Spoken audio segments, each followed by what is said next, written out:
네, 불교 개념에는 인드라망이라는 게 있습니다. 작은 것 하나도 커다란 모든 것들과 연결되어 있다 이런 개념인데요. 한국 정치 상황, 여론 상황이 그렇습니다.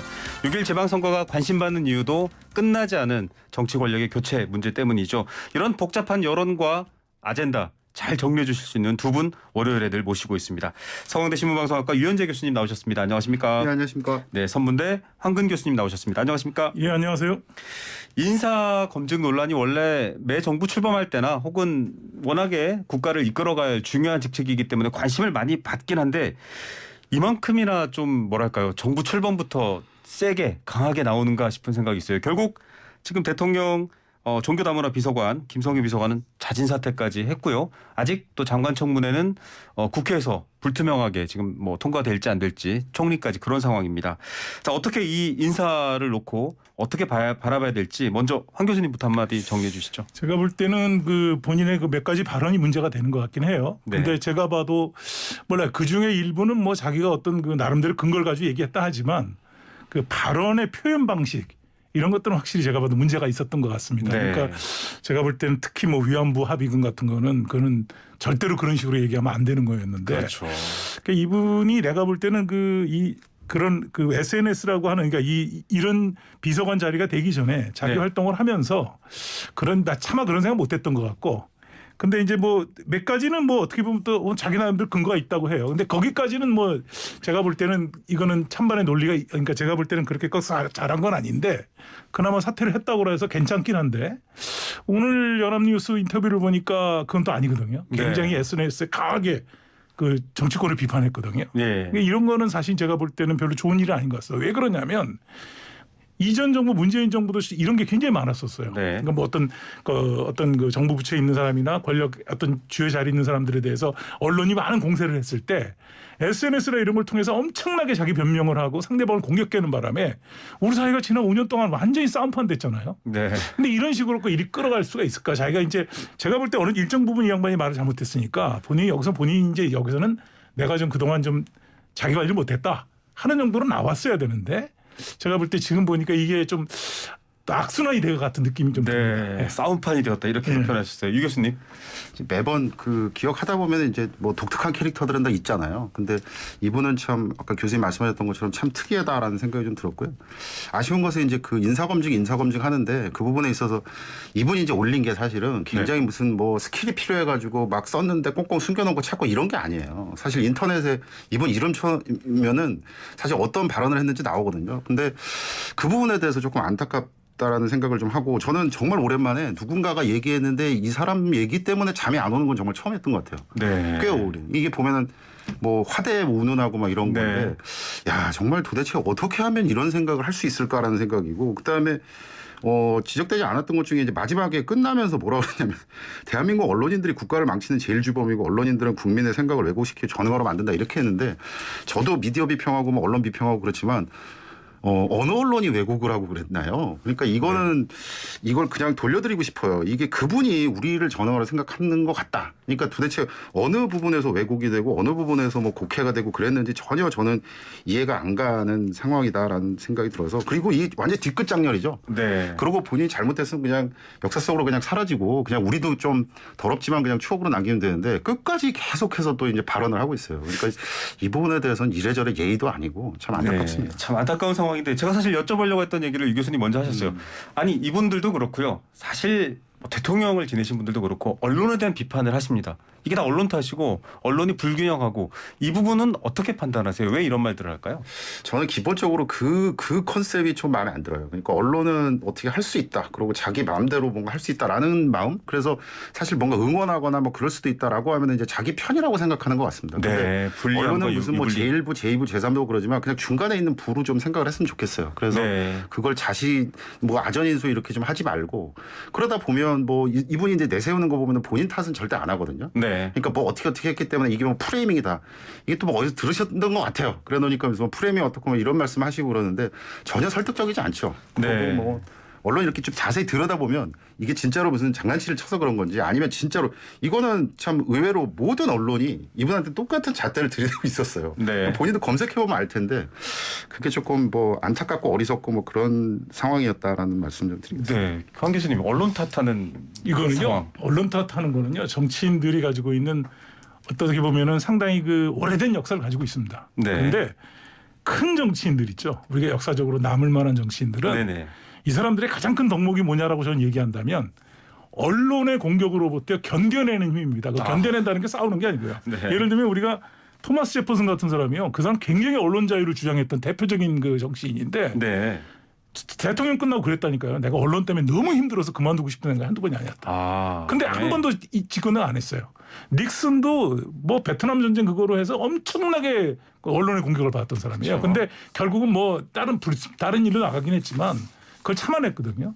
이런 것들처럼 그 어느 정도 이 큰 정치인들 어떤 사회 민주적인 어떤 그 틀이 형성되려면 정치인들이 언론을 이기려고 하지 말고 언론의 권력을 가지고 있는 사람은 무조건 공격당하게 돼 있어요. 네. 그러면 그거를 견뎌내는 힘을 가져야 됩니다. 네. 그리고 본인이 그거에 대해서 자기를 솔직하게 반성도 하고 잘못된 거는 또 자기의 그 가지고 있는 생각을 그거를 논리적으로 설명할 수 있는 그런 어떤 자기 힘을 가져야 되는데 우리는 그냥 어떻게 보면 이게 너무 지금 이 상황이 네. 지금 그럴 상황이 안 돼 있는 것 같아요. 짧게 예. 현 정부에 좀 네네. 요청드리고 싶은 사항이 있는데요. 두 가지가 보입니다. 이게 보면 인수위 처음에 출범하고 사실은 어떤 원칙인지 명확하지 않은 상태에서 일부 언론사 못 들어오게 했잖아요. 네. 이 지금까지도 이제 못 들어오게 하는 겁니다. 근데 방금 교수님 말씀하셨던 것처럼 정치인은 이제 견뎌내는 대가에 의해서 우리가 사랑도 주고 그다음에 비판도 하고 그다음에 뭔가 그분이 받는 세비도 우리가 내고 막 그런 거 아니겠습니까? 네. 그러니까 어떤 언론사를 본인들한테 뭔가 목소리가 좀 거슬린다고 해서 못 들어오게 해서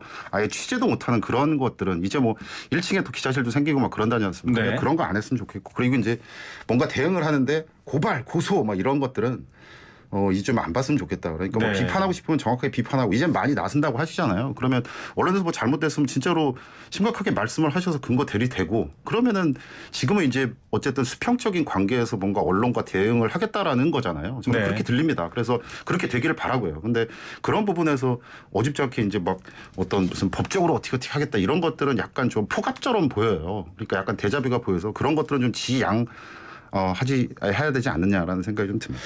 예, 사실 두 교수님 얘기를 들으면서 몇몇 분들은 아니 뭐 흔히 말하는 기레기라는 표현도 있고 언론의 어떤 잘못된 분들, 폴리널리스트 이런 얘기들도 많이 나오고 있습니다만 사실 그것보다 더 중요한 거는 정치와 언론의 관계가 지금은 적대적이거나 지나치게 논쟁적으로 붙어 있는 것들은 경계해야 된다. 예, 라는 말로 좀 정리해 보면 될 것 같습니다. 자, 근데 언론, 여론으로부터 수많은 공격을 받지만 아주 무표정으로 잘 버티시는 분이 계시고요. 이분은 대통령께서도 임명을 하시겠다는 건지 자진 사퇴를 하라는 건지 알 수 없습니다. 정호영 후보자인데 제가 볼 때는 황 교수님 먼저 해주시죠. 제가 볼 때는 뭐 자진 사퇴하기를 좀 바라는 느낌인데 제가 볼 때 이분이 의외로 생각보다는 그럴 생각이 별로 없으신 것 같아요. 그러니까 지금 강철 멘트. 좀 이러지도 저러지도 못하는 것 같은 네네. 느낌이 드는데 다른 분들 뭐 지금 굉장히 그 야당에서 반대하는 것 같은 한동훈 후보자도 네. 뭐 오늘 내일 할 것처럼 그러잖아요. 그렇죠. 그런데 이분에 대해서는 지금 뭐 어쨌든 뭐 어떤 아무런 적이 없어요. 네. 그런 거로 봐서는 좀 본인이 나가줬으면 하는데 본인은 안 나가는 것 같고 그래서 네. 이게 좀 이거 초창기에 약간 좀 제가 뭐 우리 처음 시간할 때부터 이분 얘기가 계속 맞습니다. 나왔는데 그의 여론이 그렇게 나아지지는 않은 것 같아요. 네. 그런데도 불구하고 그냥 있는 거 보면 이거는 아마 좀 고민해야 되는 거 아닌가 네. 하는. 그러니까 왜냐하면 본인이 이렇게 처음에 아주 초창기에 지명했던 후보자거든요. 네, 그러니까 맞습니다. 대통령 입장에서 볼 때는 내가 좀 이거 괜히 좀 초반에 자기 어떤 그런 네. 좀 뭐라 그럴까 좀 이 기가 꺾일 수도 있겠다라는 그런 생각 갖고 있긴 하겠지만 네. 그럼에도 불구하고 좀 제가 볼 때는 이게 버티기는 좀 어렵지 않나 하는 생각을 제 개인적으로 합니다. 네. 청문회에서 이제 좀 그 청문회 스타도 우리가 참 기다리는 건데 청문회에서 굉장히 좀 신기한 독특한 캐릭터가 있다 그랬잖아요. 네. 근데 저는 이분이 좀 그런 것 같아요. 아, 그날 네. 청문회를 이렇게 봐도 사실 요번에 이제 그 한동훈 후보자 이렇게 하고 그랬을 땐 그 민주당에서 사실 세 가지 실수해가지고 이제 그게 막 실력처럼 네. 보여지고 그래서 한동훈 후보자에 대한 여론 보면은 긍정적인 여론이 올라간 원인도 제공하고 네. 좀 그랬었는데 이때는 고민정 의원이 아마 그랬을 걸로 제가 기억하는데 굉장히 날카롭게 들어갔어요. 근데 날카롭게 들어갔는데 이분 막 이렇게 살짝 웃으시면서 이 부분에 있어서 계속해서 자기 논리를 이렇게 궤변처럼 하더라고요. 근데 네. 이게 참 좀 안타까운 건 뭐냐면 제가 오기 전에 이렇게 빅데이터도 한번 돌려봤어요. 네네. 정호영 이렇게 하고 이렇게 네. 해보면 이게 정치인들도 그렇고 이제 밖에 퍼블릭 피겨들이 제일 안타까운 게 뭐냐면은 악플보다 더 안타까운 게 무플이거든요. 아, 네. 없어요 언급량이. 아. 언급량이 없다는 얘기 무슨 얘기냐면 보통 그런 것 같습니다. 후보자를 이렇게 내세울 때 국무원이 후보자로 첫 번째는 아마 대통령실에서 그랬을 거예요. 이 사람은 무슨 일이 있어도 내가 관철시키겠다. 그게 네. 아마 뭐 한동훈 후보자 같은 분이겠죠. 그리고 두 번째가 어쩌면 그 민주당이랑 이렇게 카드로 쓸 수도 있겠다. 그러니까 그렇죠. 약간 딜에 쓸 수 있겠다라고 할 거 하고 그다음에 세 번째가 어찌 보면 그분한테는 제일 비참한 건데 이도저도 아니에요. 이제 그냥 관심이 별로 없는 거예요. 그분이 되거나 안 되거나 이런 느낌이에요. 그래서 지난주에 보면 그 심야 토론에서 보니까 그 여당의 중진 의원이 나오셨어요. 네. 그분조차도 이분에 대해서는 뭔가 약간 낙마수순인 것처럼 이렇게 말씀하시더라고요. 그러니까 이분은 스스로 그 제 생각은 이렇습니다. 왜 이분에 대해서 이 사람들이 이렇게 뭐 그 극단적인 어떤 그런 뭐 비난하고 이러는 것이 생각보다 적은가? 네. 그러니까 비난이 적다는 말은 좀 이상하지만 어쨌든 논란이 좀 덜 되는 느낌이 드는 이유는 제가 보기에는 이게 제가 볼 때 사람들 머릿속에 이 기대치가 그런 것 같아요. 네. 우리나라의 사실 지금 의대 입시라는 것이 지금 굉장히 조국 장관 이후에 지금 이게 과연 정상적인 입시인가? 네. 지금 의과대학은 필요한가? 네. 뭐 그다음에 의대 편입하는 거 문제 있는 거 아닌가? 네네. 이런 것들에 대한 어떤 우리 사회의 지금 불신이 굉장히 팽배하다 보니까 네. 정호영 장관 후보자의 개인의 문제도 문제지만 이거 전체적인 우리나라 의료계의 문제가 아닌가라고 네. 하는 조금 그 기대치가 좀 낮아진 게 아닌가 국민들이. 그러니까 어차피 그쪽은 그쪽이야. 라고 생각하는 것 같은 느낌도 좀 들어요. 저는 국민의힘에 정말 그 부탁드리고 싶은 건 뭐냐면 아무도 지금 이걸 지적을 안 하는데 보건복지부 장관이란 자리를 다시 한번 생각해 줬으면 좋겠어요. 보건복지부란 기관은 예산도 굉장히 많이 쓰고요. 그리고 또 하나는 국민 접근성이 굉장히 높은 곳입니다. 우리가 다 다른 장관님들 편함하면 안 되겠습니다만 이름 잘 모르거든요. 네. 근데 보건복지부 장관은 지금 코로나 뭐 ING 이런 시대에도 보면 권덕철 장관 누구 장관 이렇게 해가지고 계속해서 국민하고 스킨십 해야 되는 자리인데 이게 이분이 어떻게 해서 임명이 된다고 쳐도 이게 제대로 진행이 되겠습니까? 그러니까 네. 이런 것들은 국민에게도 상당히 비극인 것 같은데 그 부분이 좀 지적이 안 되는 것 같아요. 오늘 토론하고는 약간 좀 빗나간 얘기인지 모르겠는데 저는 이 보건복지부의 문제가 거기 있는 것 같아요. 이거 보건복지부를 나눠야 돼요. 네. 이게 지금 이게 보건부하고 복지부 전혀 다른 개념입니다. 물론 뭐 네네. 크게 보면은 국민 전체적인 복지지만 그렇죠. 제가 볼 때 복지부의 가장 큰 문제가 지금 국민연금 이런 거잖아요. 네. 그거는 사실 경제부처가 해야 될 일입니다. 맞습니다. 그러면 이거는 이 경제부처가 아니더라도 경제관 전문가들이 그쪽에 들러붙어서 그 전문가가 해야 되는 거니까 제가 볼 때 이거 차후에 정부 조직할 때 이거 보건부하고 복지부 바꿔야 되고요. 네. 그다음에 제가 이거는 그냥 좀 약간 뭐 제 주관적일 수 있겠습니다만 네네. 이게 우리나라 보건 정책에 가장 항상 갈등이 됐던 게 의사와 약사 있잖아요. 네네. 근데 복지부는 그동안 계속 내가 알기로는 약사 출신들이 많았어요. 약대 네. 출신들이. 그러니까 그거에 대한 어떤 갈등도 있고 뭐 이런 것에 대한 정치적인 어떤 배려를 하는 것도 아닌가라는 그런 생각도 제 개인적으로 하고 있습니다. 예. 뭐 이건 뭐 저 개인 생각입니다. 네, 맞습니다. 그 국가 조직, 국가 기구의 어떤 다뤄주기로. 그런 부분들도 좀 고려해야 되고 앞서 말씀하셨던 것 중에 좀 인상적이었던 게 의대 입시. 또 지금 한동훈 장관 후보자의 자녀들도 뭐 스카이캐슬이 아니라 아이비캐슬 얘기 나오는 것들을 보면서 특권층에 대한 보도 과거에는 사실은 보도 자체를 못했거나 왜냐면 언론이 너무 힘이 없으니까 혹은 또 정치권에서도 굳이 얘기하지 않았던 부분인데 최근 들어서는 이른바 사회 지도층, 특권층 이런 것들에 대한 보도가 자주 나오고 사실 국무위원 정도 올라가실 분들은 뭐 재산이나 커리어에 있어서 그 정도는 충분할 테니까요. 그런데 이런 것들을 바라보는 여론에 있어서도 앞서 처음에 여쭤봤던 언론의 유불리 같은 것들이 자주 등장을 하고 뭐 여러 가지 불법이냐 아니냐 편법이냐 아니냐 그러니까 도덕적 판단이 아니라 재판 가서 나 괜찮으면 돼. 이런 식으로 이야기가 흘러가거든요. 이 부분도 좀 문제인 것 같은데요. 유 교수님부터 먼저 한번 얘기해 주시겠어요? 일단은 우리가 다 알다시피 지금 국무위원 후보자 청문회 이 부분에 구조적인 문제가 있다라는 건 다 인정하고 있잖아요. 네. 그러니까 이게 뭔가 안 맞죠. 이렇게 다 이렇게 해가지고 안 된다고 해도 그냥 임명하면 이제 끝이고. 근데 저는 청문회가 남긴 그나마 베네핏 중에 하나는 그 도덕적 뭐 잣대 이런 것들이 이제 올라간 거예요. 아주 실질적으로. 이게 사실 쉽지는 않죠. 쉽지는 않은데 그리고 또 이 언론 수도 많아졌고 그러니까 팩트와 관련돼서는 예전에는 그냥 관습적으로 넘어갔다거나 아니면은 예전에는 뭐 그런 거 있습니다. 약간의 뭐 선민 뭐 이런 거 해가지고 뭐 어려운 사람 그 좀 힘 있는 사람들이 그럴 수도 있겠지. 뭐 이런 말도 안 되는 정서가 작용했을 수도 있는데 지금은 그렇지 않고요. 근데 요번에는 조금 특별한 것 같아요. 그리고 최근에 몇 년 동안 아까 교수님 말씀하셨습니다. 뭐 의대나 이런 것들에 대해서. 근데 비상식적인 것이 맞고요. 이번에 정호영 후보자가 계속해서 이러는 것은 그 비상식을 계속해서 강화시키고 국민들이 아까 이제 교수님 말씀하셨던 것처럼 언론에 사라졌다고 그랬는데 지친 거예요. 네. 이제 더 이상 말할 수도 없어요. 교수님도 학교에 있고 저도 학교에 있지만 세상에 어느 대학교에 우리 학부에 제 아들 두 사람을 편입을 시킵니까? 이거는 정말 말도 안 되는 건데 그걸 하고 자기는 법적으로 아무 문제가 없다고 얘기를 하면 네. 이거 도대체 우리가 어떻게 얘기를 해야 돼? 제일 무서운 사람이 대화가 안 되는 사람이에요. 그렇죠. 근데 이분이 그러니까 예, 언론도 지금 그걸 답답해하는 것 같아요. 지금 이런 것 같아요. 이게 최근 분위기를 좀 봐야 네네. 되는데요. 이제 우리나라 대표적인 보수 신문사들이 있잖아요. 네네. 뭐 조선일보나 동아일보 이쪽에 지금 사설이 아니라 이제 칼럼들 거기 논설형 칼럼들이 계속 나오고 있는데 네. 오늘 아침에도 박재균 칼럼 그래요. 네. 보수가 이런 식으로 그동안 그 문재인 정부를 내내 욕했던 부도덕하고 엄청 인세 문제 이런 거 욕했죠. 너희들 공사구별 안 되고 사적으로 네. 뭐 이득을 취한 것들에서 했는데 여기도 그렇게 했다가는 큰일 난다. 네. 지금 오늘 박재균 논설위원 그 얘기예요. 우리 네. 보수가 이러면 망한다는 거고. 이른바 코드 인사하지 그다음에 마라. 뭐 이런 동아일보의 것도 그 있었죠. 논설위원도 그저께 쓴 거 아니에요. 네. 공사구별 안 해가지고는 이 정권 성공 못한다. 그 왜냐 네. 과거에 자기가 야당이 있을 때 상대방 그렇게 공격하려면 자기가 그걸 해가지고 집권하고 나서는 자기는 그러면 안 되는 거죠. 네. 제가 이런 얘기를 좀 비유를 한번 해보면 이런 겁니다. 자 보십시오. 요즘 언론 문제 가지고 굉장히 말이 많죠. 뭐 네. KBS, MBC 이런 거 많이 많은데 노조가 지고 있다. 그렇다 칩시다. 그 노조가 너무 정치화된 노조가 그동안 이 정권에 문재인 정권하고 했다. 그러면 새로운 정권이 들어와서 그럼 KBS, MBC나 이런 공영방송을 그런 그 반대의 성향에서 활동했던 사람이 들어오면 안 되는 거 아니에요. 그거는. 그죠? 그렇죠. 그러니까 그런 어떤 뭔가 쟤는 안 되고 나는 되고가 되면 네. 그게 정파 논리 아니에요.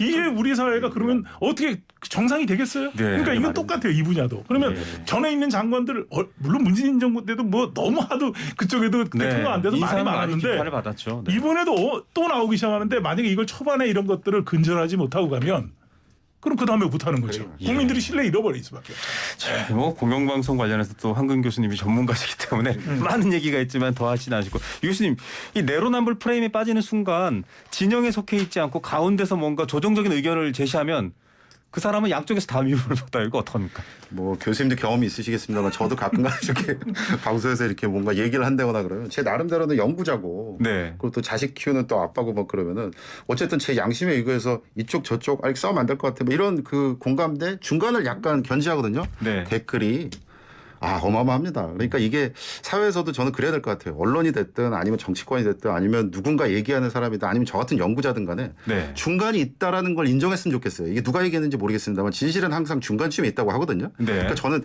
민주당이 얘기하는 것도 정답은 아니는 거라고 우리도 알고 있고 그리고 국민의힘도 아니라는 걸 알고 있어요. 근데 서로 중간에 오지 않으려고 해요. 왜 그러냐면 중간에 오는 걸 패배라고 생각하거든요. 네. 그러니까 이 부분에 있어서 내로남불은 예전에 그 아마 제가 기억하기로 박희태 의원이 처음에 만든 걸로 이렇게 알고 네. 있는데 요즘에 어떤 친구들은 내로남불이 한자성어라고 또 얘기할 정도로 막 이렇게 사자성어로 인식. 네, 사자성어로 네. 인식할 정도. 근데 굉장히 중요한 개념이긴 해요. 근데 네. 그거를 어떻게 좀 우리 일상생활에 제대로 좀 이렇게 해서 중간이 있다라는 얘기를 좀 제발 받아들이고 현실적으로 얘기를 했으면 좋겠어요. 며칠 전에 그 김지하 선생 돌아가셨잖아요. 네네.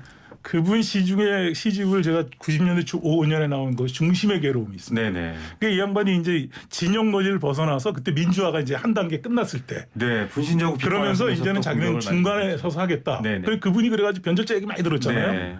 제가 이분 그때 그 시를 너무 좋아했어요. 지금도 좋아합니다. 자주 읽고 지금도 뭐 가끔 이렇게 네네. 보고 그러는데 그 왜 그러냐면 이게 굉장히 중요한 거예요. 왜 네. 중요한 거냐면 이런 겁니다. 아까 이제 그 댓글 뭐 이런 것도 있지만 제가 제 예를 하나 들으면 제가 지난 한 몇 년 전에 2, 3년 전에 야당의 추천으로 공청회를 갔어요. 네. 그 공영방송 관련해서. 근데 네네. 제가 여야를 다 그 안이 문제가 있다라고 제가 비판했어요. 네. 서로가 정치적 자기네들 이득을 벗어나 있지 못하다 요즘 그랬더니 용어로 모두 까기를 하시네. 그랬더니 자기를 지지한 사람 그러니까 저를 추천했다는 정당에서 나올 때 힘드셨죠. 저 사람 아, 우리 편 아니야. 근데 그거 한 번 하고 나면요 완전히 낙인이 찍혀요. 아, 네. 그게 그러니까 이런 식이 됩니다. 근데 왜 비판적인 얘기를 못 하죠? 저는 진중권 교수 같은 사람 왔다 갔다 하지만 네네. 그분 얘기가 틀렸다고 생각 안 하잖아요, 국민들은. 네. 그러니까 이런 것들도 우리가 한번 생각해봐야 되는데 우리 사회에 그런 사람들이 몇 명이나 자리에 있었을까? 아니, 그래서 사실은 정치인들은 이른바 그 중도 스윙 보터들 가운데 굉장히 그 중심에 신경 많이 그게 써요. 성숙인 것 같아요. 이게 보면은 뭐 미국 얘기입니다만은 오바마 대통령이 처음 나오고 하루 중에 굉장히 많은 시간을 할애해서 뭘 했느냐 얘기 들어보니까 야당 의원들한테 전화 돌렸대요. 네. 뭐 해 막 이러면서 했다고 그러죠. 근데 그 부분이 뭐 사인일 수도 있고 쇼일 수도 있고 막 그러지만 근데 그런 것들이 성숙을 만들어간다고 생각해요. 이게 이제 중간이 있다라고 생각하는 거잖아요. 그래서 그 네. 부분이 좀 토론이 많이 되고 그 부분을 좀 믿어야 될 것 같아요. 근데 지금은 사실은 야 이게 뭐 참 그렇지 않지 않습니까? 그래서 맞습니다. 이게 너무 우리 한국 사회가 너무 갈려 있어요. 네. 언론조차 그러니 참. 정치인들은 그렇다 치더라도 우리 사회가 다 전반적으로 그렇게 돼 있는 것 같아요. 예, 양극화 얘기 양극화가 너무 심해요. 아니라 이게 뭐 인터넷 영향도 좀 있고요. 네네. SNS가 원래 폴라라이즈는 하게 돼 있으니까. 근데 그래서 그런 것도 있는 것 같고 하여간 좀 뭔가 우리 사회가 병 들어간다 그런 거에서 그런 생각이 좀 듭니다. 네. 자, 꼭 전시 사회를 보는 것 같기도 하고요. 전쟁 때는 중간에서 아군도 좀 실수하지 않았어라고 했다가는 사라져 버리니까요. 그 6.25 때는 그 인공기하고 태극기 2개 들고 있다가 네. 잘못 들어가지고 돌아가신 분들이 많았다고 얘기해요. 맞아요. 양쪽에서 다 총을 받습니다. 참 비극인데 그 문화를 그 부조리를 좀 깰 수 있는 열쇠 혹은 방법이 열렸으면 좋겠습니다. 자, 두 언론학자와 함께 우리의 여론 지형, 정치 지형 이슈들 한번 꼼꼼히 살펴보면서 뭔가 좀 살아있는 얘기를 하는 것 같아서 더 재미있고 뜻깊은 시간이었습니다. 두 분 말씀 오늘 여기까지 듣도록 하겠습니다. 감사합니다. 예, 고맙습니다. 감사합니다. 네, 지금까지 서강대 유현재 교수, 선무대 황근 교수 두 분과 함께했습니다.